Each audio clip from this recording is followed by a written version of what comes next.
Mother and daughter reunite after Vietnam War's Operation Babylift forced them apart decades ago.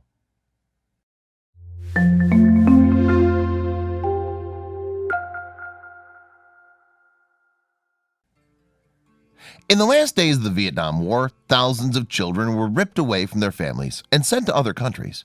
They made up the Vietnam War adoptees, and many of them haven't reconnected with their families since 1975. While many of them, unfortunately, will never get to see their biological families again, the women in the following story were one of the lucky few. Along her journey, she was thrown several curveballs that were meant to break her spirit, but they never did. Here's what happened. Operation Babylift. When Mu Hoang was just a child, she was taken away from her family in Vietnam. It was April 1975 when Mu Hoang and her brother were among the 3,000 children evacuated from Vietnam in a rescue effort known as Operation Babylift. The orphans were adopted out to families in Australia, the United States, and Europe. Torn away from her family. Mu Hoang was 5 at the time, and her brother was only 3 when they were airlifted to Sydney with the Australian man who was adopting them. ABC News captured the footage of the children as they boarded the plane. New life in Australia. When I got to Sydney, all I wanted was to be back in Vietnam with my mother. When you're 5, of course, that's all you want. Mu Hoang told ABC News, Australia. I used to cry myself to sleep every night until I was 8 or 9 years old. Her home life with her adopted family was less than ideal, and she described them as dysfunctional. Longing for her mother. Mu Hoang asked them about her birth mother often, and they told her she was dead so that she'd stop. Then, when she was 15, her adoptive mother died.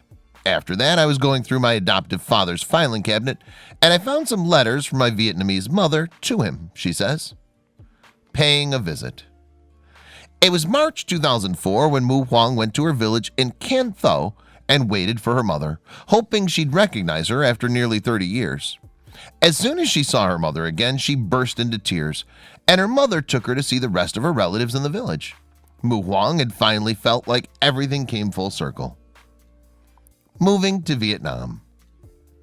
That day, Mu Hoang began a new life in Vietnam with her family. She moved to Can Tho, purchased a home, and she began supporting many of her relatives and spending time getting to know them. I never questioned that this was my family, said Mu Hoang. I had no reason to ever doubt it. Starting a new life. After living in Vietnam for the next 14 years, it was February 2018 when Mu Hoang's phone rang halfway through her workout at gym in Vung Tau. Her mother called her 3 times, but she didn't answer because by then the relationship deteriorated and they weren't on speaking terms. Right after that, 4 calls came through from unknown numbers. The text message. Then Mu Hoang got a bizarre yet simple text message saying, "Ho Thi Ich is your mother." It made no sense to Mu Hoang, and she ignored the message and continued her workout. In her heart, however, she knew something wasn't right. When she got home, she received another call, and she handed the phone to her cousin and got in the shower. Her real mother. Ich was a widow with 2 other children to support and felt like she had no other choice. But when Mu Hoang was 3 months old, the friend took her to a new neighborhood and cut ties with Ich. Once I woke up, I started to ask around where my child was, but nobody was telling me, Ich told ABC News. Ho Thi Ich. Mu Hoang lived her whole life up until now thinking that the friend was her birth mother. Well, Ich was kept in the dark about the location of her daughter. Ich only learned about the location of her daughter when a relative told her that she'd been taken to Australia. The only thing I could do was just accept it, Ich said. Life during the war. Life during the war was incredibly hard. It was just a matter of enduring and hoping that my daughter has a good life. But when Ich's granddaughter showed her Mu Hoang's documentary, she was outraged. I felt many things: betrayal, disbelief, confusion, a lot of pain. She went to confront her former friend who was very blunt with her. Betrayed by her friend. Her friend said, "We are not friends. You gave that child to me. That child does not belong to you anymore." Eventually, Ich was able to get a hold of Mu Hoang's phone number, and one day later she traveled all the way from Mekong Delta to Vung Tau to visit her daughter. When Mu Huang finally saw her real mother for the first time, she was in shock. The reunion. I sat next to her, this little frail woman, like, "Oh my God, she's so tiny and she looks so sick," Mu Huang said. But Itch feared that Mu Huang wouldn't accept her after everything that happened.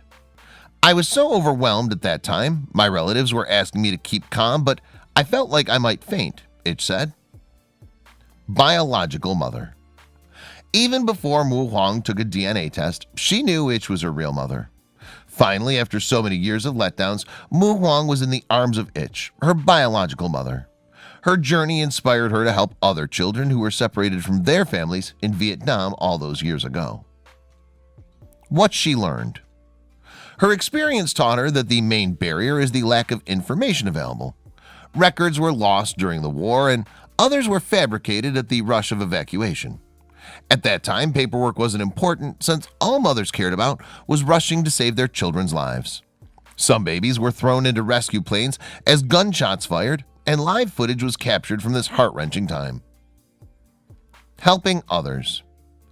In January 2017, Mu Huang was contracted by ISS Australia's Inter-Country Adoption, Tracing, and Reunification Service to carry out birth family searches for Australian inter-country adoptees from Vietnam. She's also been involved in a number of documentaries involving inter-country adoption, and she's currently the Vice Director of the Center for Social Protection of Children Long Hai. Mu Huang even started her own organization, Vietnam Family Search.